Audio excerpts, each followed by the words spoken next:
like moto fue, yo la mauche, bueno no ni dodge. A tu no tiene clean, open a sit that jelly feeling me, but no man no come.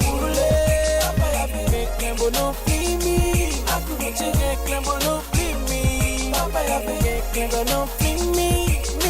Feel me no man no come. Papa ya be clean, but no feel me. A tu no tiene clean, but no feel me. Papa ya be clean, but no.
Monsieur le Président du jury, Madame et Messieurs les rapporteurs, Monsieur le directeur de thèse, en vertu des dispositions de l'arrêté électoral numéro 04 portant procédure de soutenance de thèse de doctorat à l'Université d'Agro-et-Calavi, la soutenance commence par la présentation du candidat, date et lieu de naissance, diplôme obtenu à l'université, année de première inscription en thèse, mémoire soutenue, participation au colloque, conférence ou congrès, communication éditée, publication, brevet obtenu, prix obtenu, activité menée au sein du laboratoire d'encadrement. Et cette présentation est faite par un enseignant du domaine de la thèse. Conformément à cette disposition, M. Kodjo Kwesi Jacques Richard est né le 8 février 1976 à Cotonou, en République du Bénin. Il est titulaire d'une maîtrise en sciences juridiques obtenue en 2007, d'un certificat d'aptitude au professorat de l'enseignement du second degré obtenu en 2008, d'un diplôme d'études approfondies en droit public fondamental obtenu en 2012. Tous ces diplômes ont été obtenus à l'Université d'Agro-et-Calavi, aussi bien à la faculté des lettres, arts et sciences humaines qu'à la faculté de droit et de sciences politiques. La première inscription en thèse de M. Kodjo à l'école doctorale des sciences juridiques, politiques et administratives remonte à l'année académique 2013-2014. M. Kodjo est membre du Centre de droit constitutionnel de l'Université d'Agro-et-Calavi depuis 2011. Sur le plan professionnel, M. Kodjo a été journaliste chroniqueur, professeur certifié, administratif au Conseil économique et social, et aujourd'hui, il est responsable communication au Conseil national de l'alimentation et de la nutrition. Monsieur le Président, Madame et Messieurs les rapporteurs, Monsieur le directeur de thèse, En vertu des dispositions de l'article 11 de l'arrêté électoral précité, les membres du jury doivent être présentés, grade, spécialité, fonction, provenance, aux candidats et au public. Et cette présentation est assurée par le président du jury. Monsieur le Président, nous le prions alors donc très effectivement de bien vouloir prendre la parole pour conduire les travaux de cette soutenance. Merci infiniment. Permettez-moi de vous souhaiter, on est encore en janvier, souhaiter mes vœux les plus chaleureux de longévité, de santé divine, de paix intérieure et extérieure, de succès et de bénédiction à tous égards. Permettez-moi également de remercier mon ami et mon frère, Ivor Joël, qui est d'être comme un frère. Merci pour l'amitié, merci pour l'attachement. Comme un frère parce que m'a déjà invité, je suis à la maison, j'ai déjà vu ses enfants, sa charmante épouse, et on a le même nom, enfin, son fils et ma fille ont le même nom, Eden. Et je trouve que ce sont des rapports de proximité, de fraternité. Merci infiniment pour cette invitation à prendre part à ce jeu. Merci infiniment également à tous ceux qui sont avec moi, évidemment. Professeur Tewa, c'est la première dame, enfin, la première dame, la vice-présidente de l'université de Boaké, jeune mais brillante, et elle a été agrégée en 2015, agrégée de droit public. Merci d'être venu avec moi ensemble et de pouvoir contribuer à nourrir la connaissance ici à l'Afrique et au Bénin. Merci également au professeur Topano Bidan Victor, qui est maître de conférence de sciences politiques, directeur de l'école doctorale, et c'est lui qui est un peu manage et le coach de ce qu'ils sont en train de faire ici. Et puis que dire de mon ami Soma, le président Soma, agrégé faculté de droit de 2011, et bien sûr il a des présidents dans plusieurs domaines. Et merci pour ce temps d'échange et de rencontre. Nous sommes là donc ce matin pour pouvoir contribuer à nourrir la science à travers ces soutenances-là. Et moi-même, professeur Gadi Abraham, agrégé faculté de droit, professeur titulaire, merci de Cocody. Alors donc ce matin nous avons donc à réfléchir sur le travail effectué par notre candidat, M. Kodjo Richard, la vicéité de l'emploi collectif, la force en Afrique. Un sujet, c'est un ensemble d'actualité. Nous allons, comme l'indique la coutume, vous demander de faire la présentation en 20 minutes maximum. En 20 minutes maximum, ce après quoi nous aurons donc à échanger. Mais avant cela, je voudrais prier tout le public. Une soutenance est un examen, mais un examen ouvert, parce que notre est attribué. Donc, le caractère est un caractère scientifique. Pour ce faire, nous prions de manifester aucun signe, aucune attitude, l'approbation ou l'approbation, soit de manière verbale ou de manière gestuelle. Parce que le président pourrait donc utiliser son pouvoir de payer la personne qui serait à la base de la manifestation, de faire la force. Nous prions également les membres de la presse. Nous autorisons de manière exceptionnelle à prendre des images et après, nous prions d'arrêter vos caméras jusqu'à la clôture ou à la proclamation du résultat, parce qu'aucun propos ne doit être enregistré et passer à la presse. Ce serait donc un cas de violation des règles que nous sommes imposées. Donc merci d'en tenir compte, afin que le caractère scientifique et académique de cette cérémonie soit respecté. Soit après quoi, nous allons prier M. Kodjo Richard de nous faire la présentation de ces réflexions. 20 minutes maximum.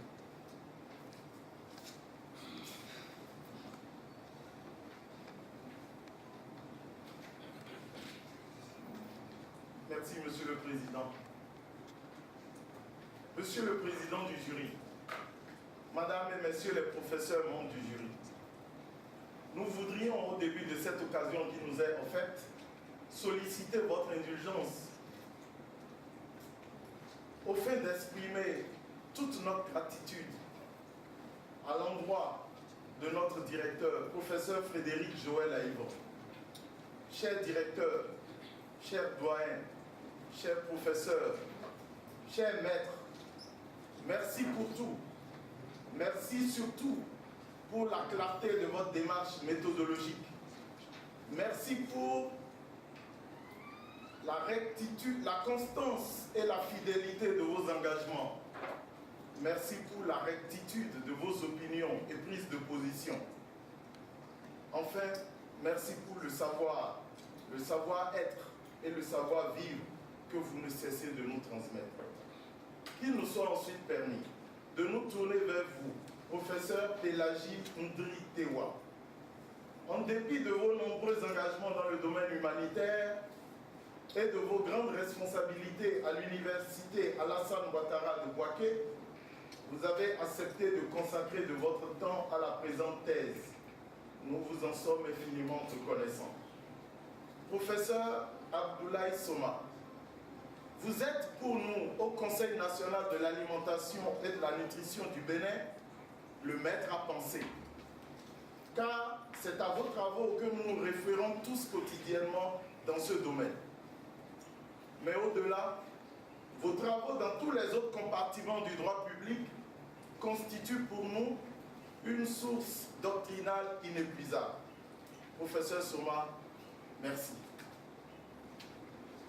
Professeur Victor Prudent Topanou, en dépit de vos lourdes tâches de directeur de l'école doctorale, vous avez accepté d'assurer le rapport de la présente thèse.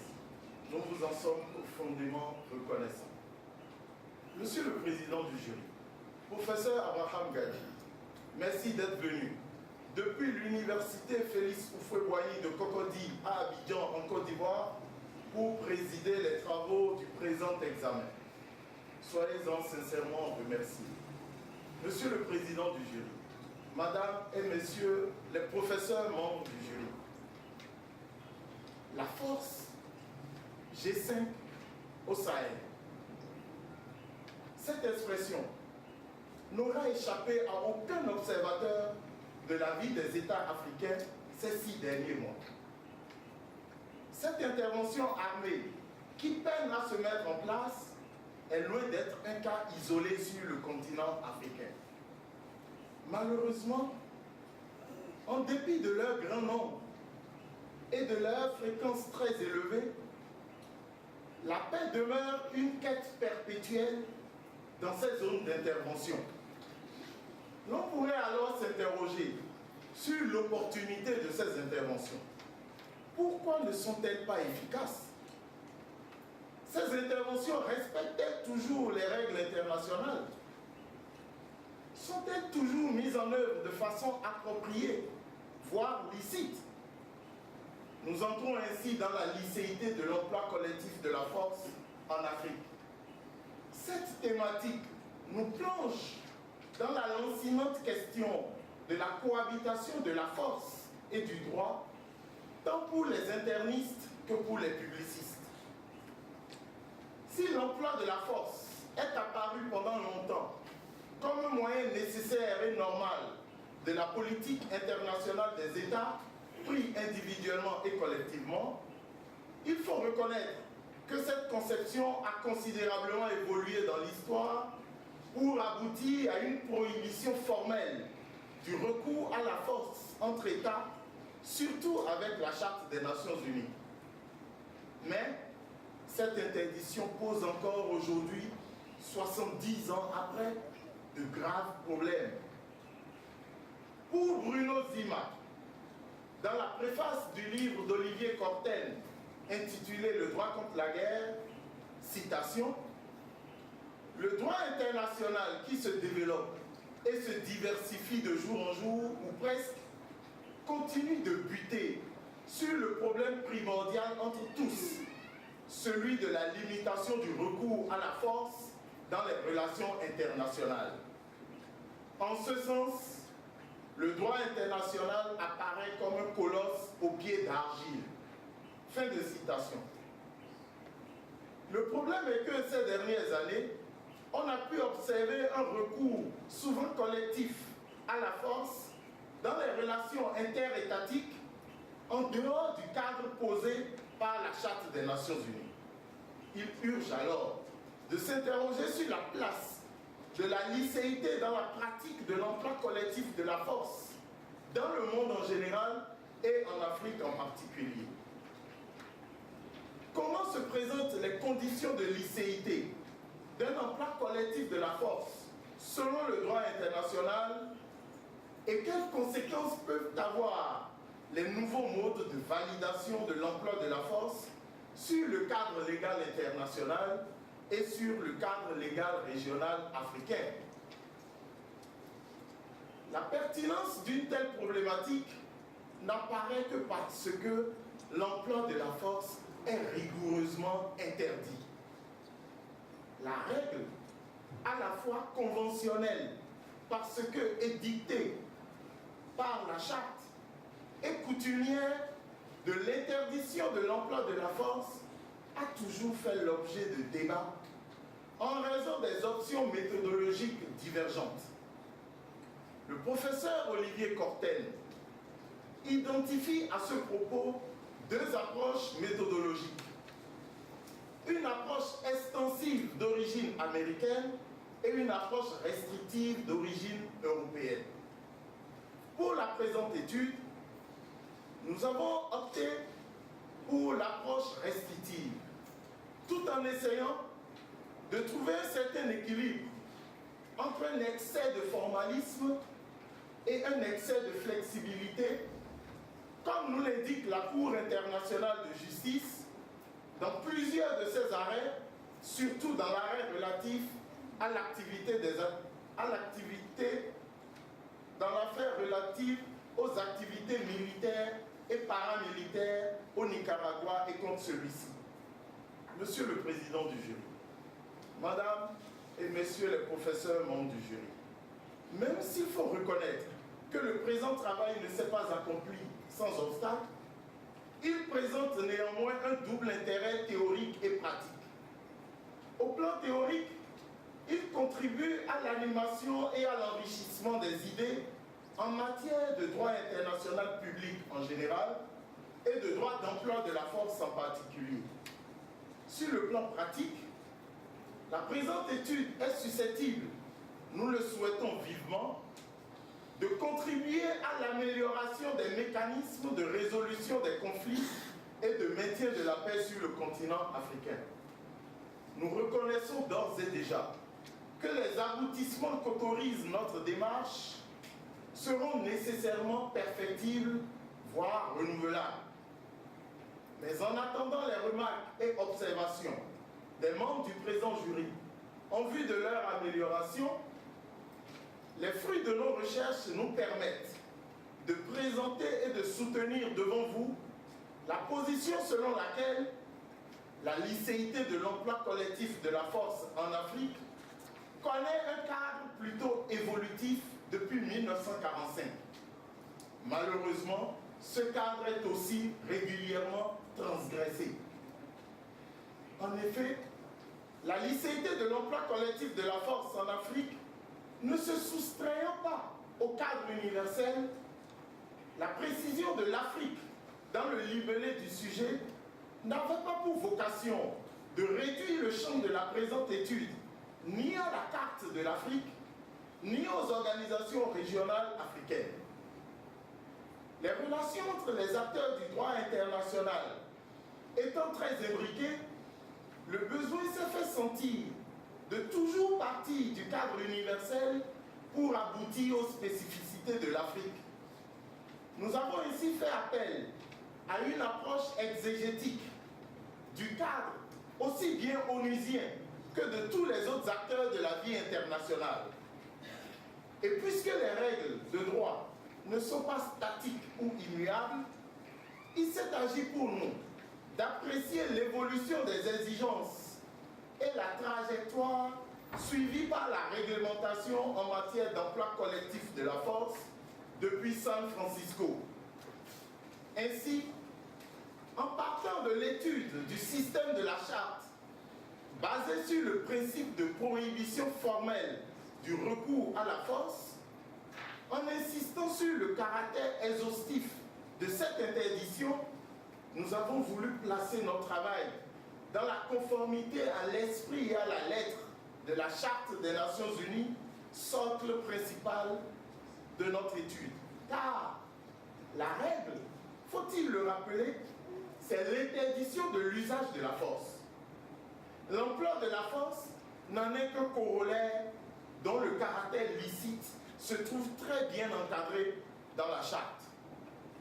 Nous avons ensuite pu analyser les fondements dérivés de la licéité de l'emploi collectif de la force tels qu'ils se manifestent à partir de la charte, dans les prises de position des organes des Nations Unies, dans les engagements des organisations régionales et subrégionales, dans la doctrine et dans la jurisprudence en la matière. Dans ce cadre, les règles de licéité de l'emploi collectif de la force, en allant au-delà du moule coulé par les États fondateurs à San Francisco, revêt un caractère évolutif. Monsieur le Président du jury, Madame et Messieurs les professeurs membres du jury, face à cette évolution-adaptation, quelle est l'attitude des principaux acteurs que sont les États et les organisations régionales? La réponse à cette question aura exigé non seulement une démarche juridique critique, mais aussi et surtout une analyse des déterminants, des actes et prises de position des acteurs.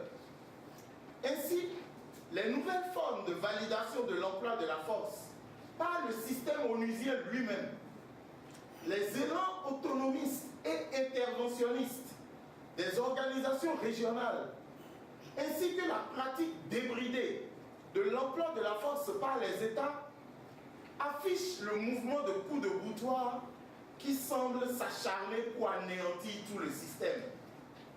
Nous constatons que la licéité de l'emploi collectif de la force est ainsi continuellement et impunément transgressée. En effet, entre légitimité et licéité, certaines interventions laissent derrière elles moult interrogations. Quant au fondement de leur initiative, à la procédure de leur déclenchement, à la qualité et à la responsabilité des acteurs, à la pertinence des buts recherchés, à la proportionnalité des moyens utilisés et au contrôle exercé sur le mandat donné. Nous en sommes arrivés à la conclusion que la transgression itérative du cadre de licéité de l'emploi collectif de la force dans le monde en général et en Afrique en particulier, aussi bien par l'Organisation des Nations Unies elle-même que par les autres acteurs de la scène internationale, ne cesse d'éroder le système de sécurité collective. Monsieur le Président du jury, Madame et Messieurs les professeurs membres du jury, si selon Thierry Garcia, la Charte des Nations Unies a établi depuis 1945 une sorte de contrat social international en se basant sur l'idée que la paix est un bien individu, il urge de procéder à une réforme de l'Organisation mondiale, notamment de son Conseil de sécurité, au fait de mettre à jour ce contrat social conformément à la configuration actuelle du monde. De plus, le respect des règles communes contribuera, nous en sommes convaincus, à l'édification d'un monde pacifié. L'observation de ce respect est loin d'être une réalité, surtout sur la scène internationale aujourd'hui. Mais cet aspect relève de nombreuses autres problématiques qui feront ultérieurement l'objet de nos recherches si le présent jury nous y autorise. Monsieur le Président du jury, Madame et Messieurs les professeurs membres du jury, nous vous remercions pour votre attention. Ok, merci. Vous avez acheté par avance, cela n'est pas une observation négative. Merci pour votre présentation que je trouve tout à fait agréable. On sent que vous êtes un homme actif. Vu la qualité du public aussi, votre manière de vous exprimer, on est assez simple, éloquente aussi, assez vivante. Merci pour cela. Ça montre, ça dit vraiment que certainement cette cérémonie se déroule dans de bonnes conditions. Alors, bien sûr, comme indiquent les règles, et cela dépend aussi des efforts du jury, je voudrais commencer par le directeur de thèse. Il n'est pas l'auteur de la thèse. Il a été jugé en tout point de vue comme quelqu'un de digne au niveau intellectuel. Mais c'est un peu comme un un auto-école qui va certainement présenter l'homme et certainement aussi le travail de l'homme. Évidemment, bien sûr, il lui revient, on est libre de poser des questions, si bien entendu, sur les défis, sur l'observation concernant un peu les équipes qui ont conduit un peu à une approche trop générale à mon cas du sujet. Merci, Monsieur le Président. Nous voudrions vous dire que vos observations nous ont apporté un éclairage important sur l'analyse du sujet et nous vous promettons de tenir compte de vos observations. Merci, Monsieur le Président. Très bien. Je crois que pour moi, nous avons épuisé l'essentiel du temps qu'on s'est fixé nous-mêmes et le jury va bien sûr se retirer.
Monsieur aussi Jacques Richard Ojo. Le jury composé de moi-même, M. Gavra, de Aïvo Frédéric Joël, de Kwame Victor, de Abdel Souma et de Mme Delagie Dewa, s'est entretenu. Et le jury a tenu compte des nouvelles dispositions qui sont appliquées depuis le 1er janvier 2018 à l'Université d'Abomey Calavi, qui consiste à ne plus attribuer une mention à une thèse.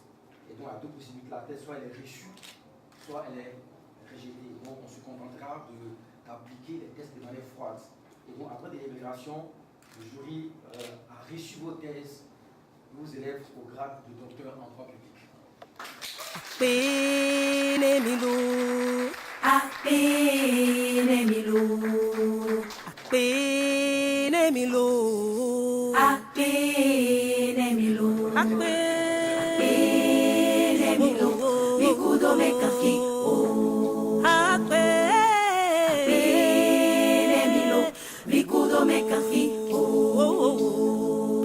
Toi qui es venu ce soir pour me soutenir, ce merci du fond du cœur. Toi qui t'es déplacé pour me prêter oreille, merci pour ce temps que tu m'as consacré. Dieu te le rendra, il te bénira pour longtemps. Dieu te le rendra pour les siècles à venir.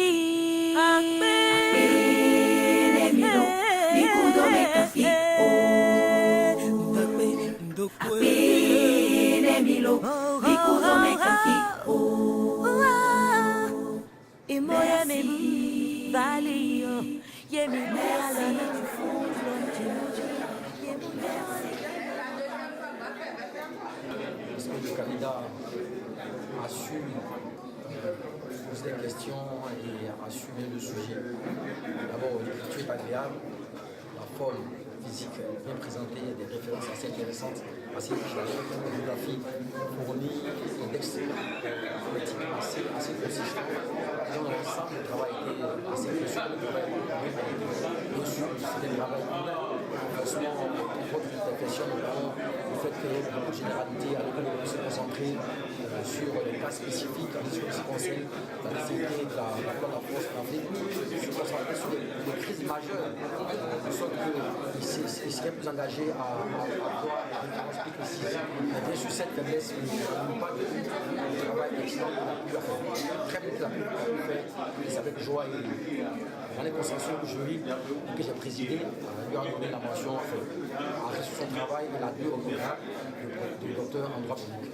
Ce travail jette une lueur, d'idées et d'opinions sur la politique internationale, le droit international.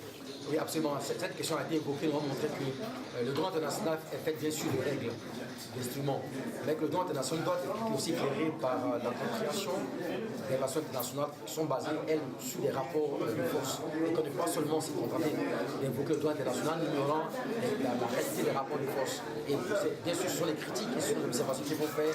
On ne peut pas rester enfermé dans la présentation des règles de manière froide, en ignorant une dimension politique, une dimension stratégique, une dimension même géostratégique. Merci.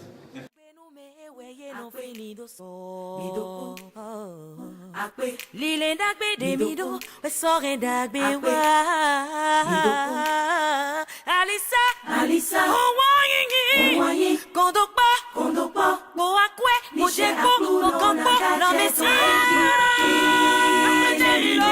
Mikudo Mekafi, Akpenemilo, Mikudo Mekafi, Akpenemilo, Mikudo Mekafi, Midakpe, du fond du cœur.